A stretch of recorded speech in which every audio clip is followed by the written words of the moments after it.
We're getting near the end of this course, and so we're going to look at Module 6 that examines the nature of technical specialists to deliver the environmental unit's mission. These are the scientists. These are the operational experts. These are the First Nations with their local knowledge.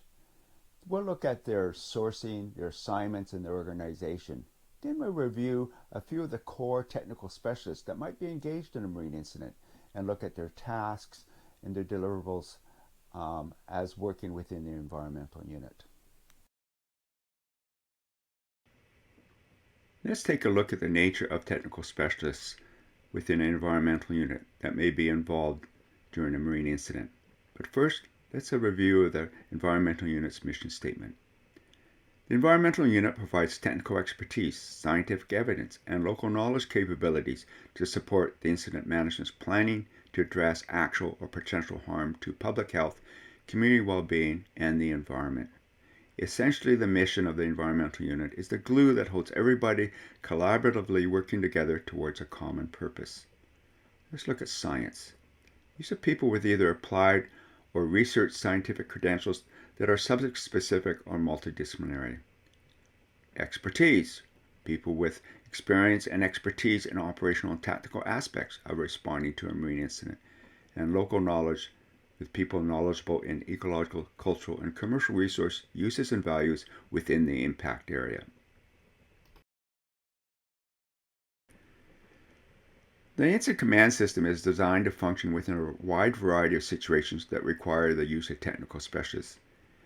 These personnel have special skills and are sourced when needed, such as to develop site-specific plans for the operational branches that are established to manage the incident, or undertake area observations or shoreline assessments to foster a common operational picture, or undertaking specialized tactics like in-situ burning.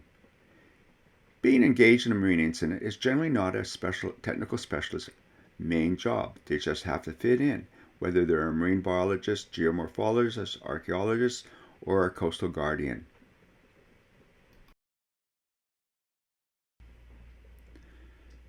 A technical specialist can be assigned to anywhere within this command system organization, such as in the environmental unit or in the operations branch for tactics, or in the command as their advisors. Most of the technical specialists generally reside within the environmental unit. Managing technical specialists that may have diverse experiences, skills, and knowledge, one must remember what the environmental unit was established for. It was established within the planning section to facilitate interagency and local government environmental and resource data gathering, managing, monitoring, sampling, analyzing, and assessing. As such, environmental unit members need to work in close coordination with each other.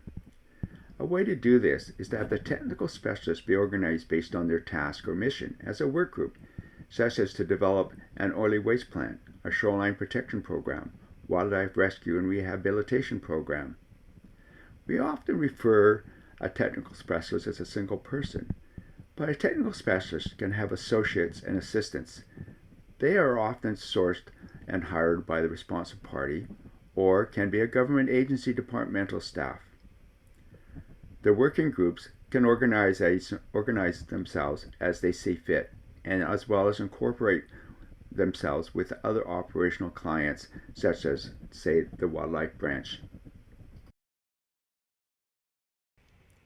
The common responsibilities of technical specialists are like anybody else that's a member of the incident management team working under the incident command system.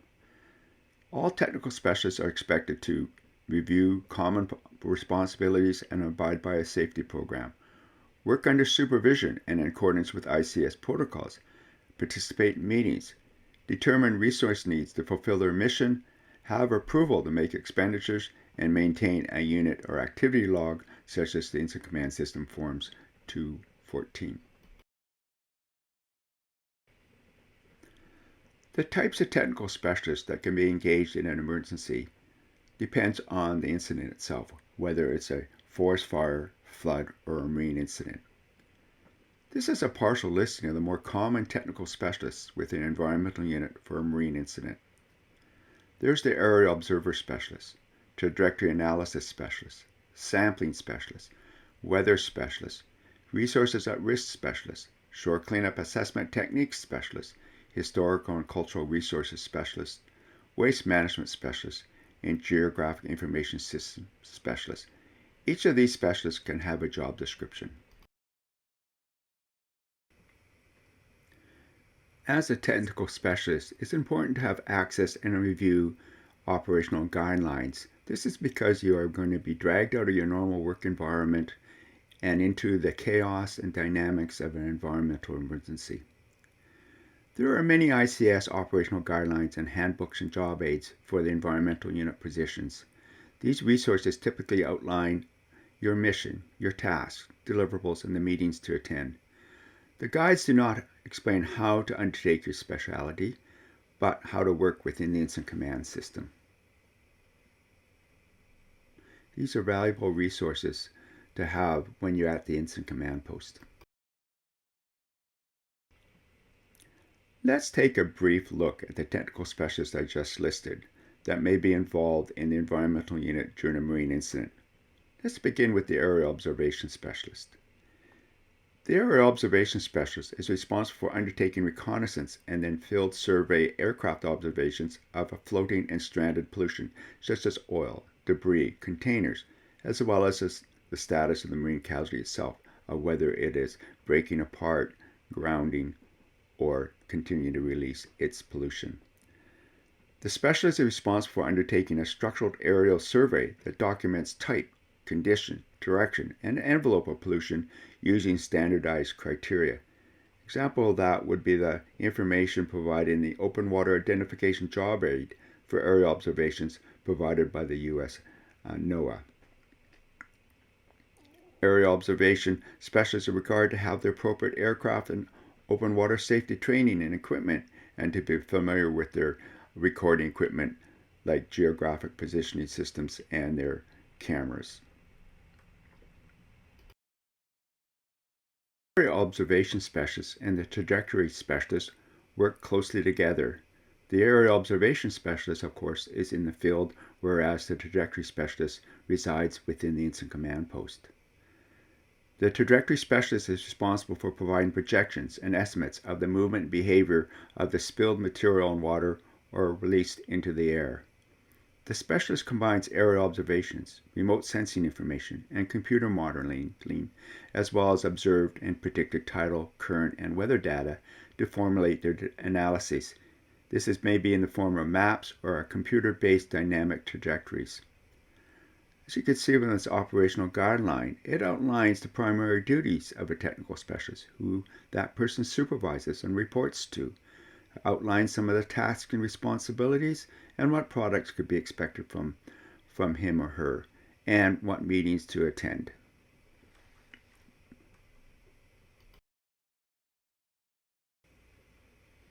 The weather specialist has a very important role in the management of a marine incident. For example, from their information, they can determine whether or not it's safe for an aerial observers to fly. They provide the wind strength and direction for trajectory modeling. They determine whether or not operations could have safe access and egress for their workforce.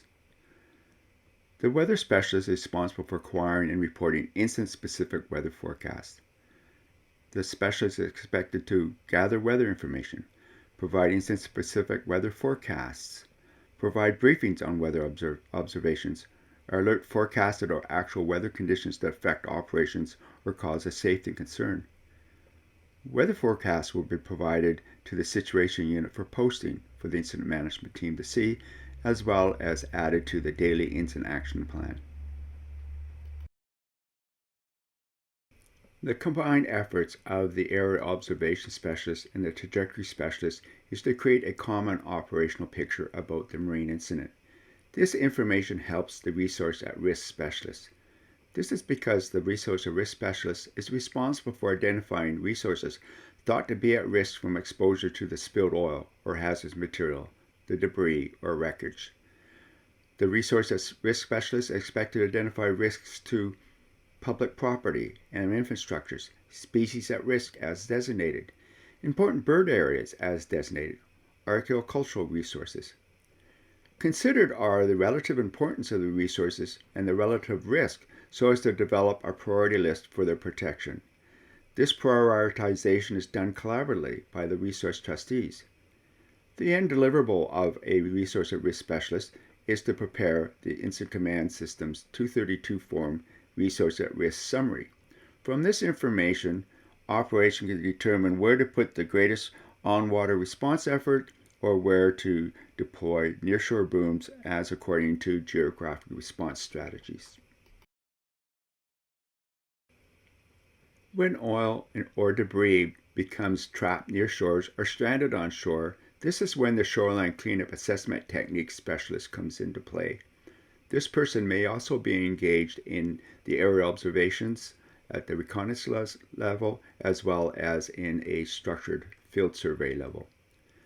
The shoreline assessment techniques, otherwise known as SCAT, specialist is responsible for providing appropriate cleanup recommendations as to the types of environments, whether they're shorelines or wetlands, properties, and to the degree in which they have been impacted.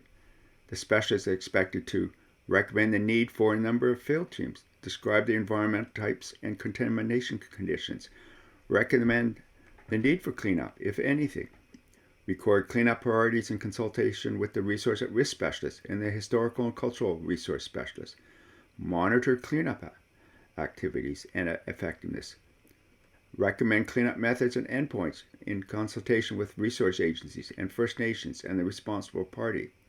There is a long list of tasks and responsibilities for the SCAT specialist.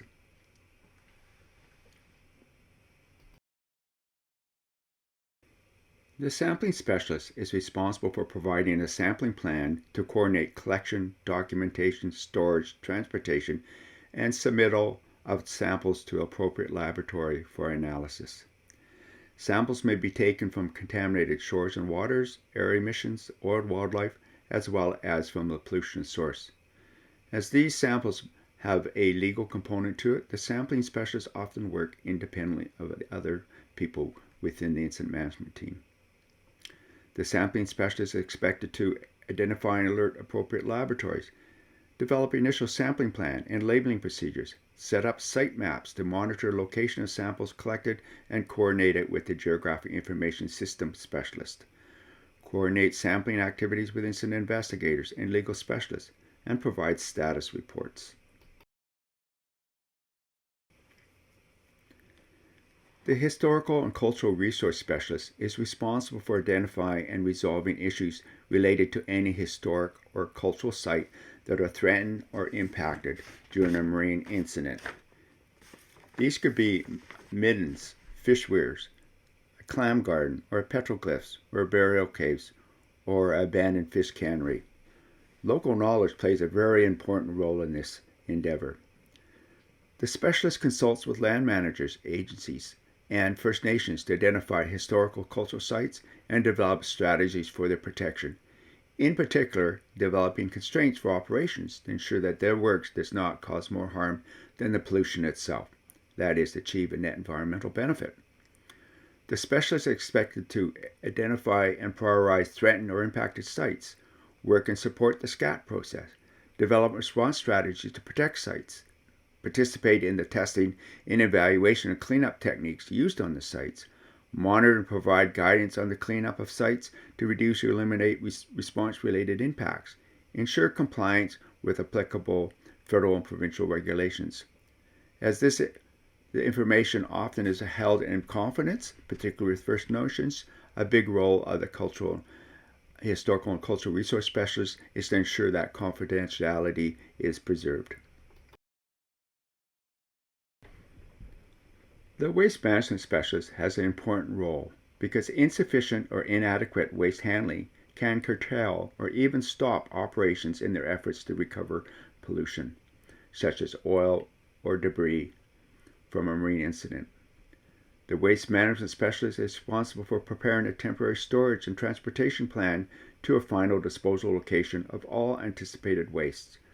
The specialist explores means to minimize waste generating and spreading to reduce unnecessary cost and effort. The specialist is expected to develop a waste management plan, identify regulatory requirements, and recommend variances and conditions to expedite waste handling, Calculate and verify the amount of primary wastes recovered, such as oil and debris or number of containers.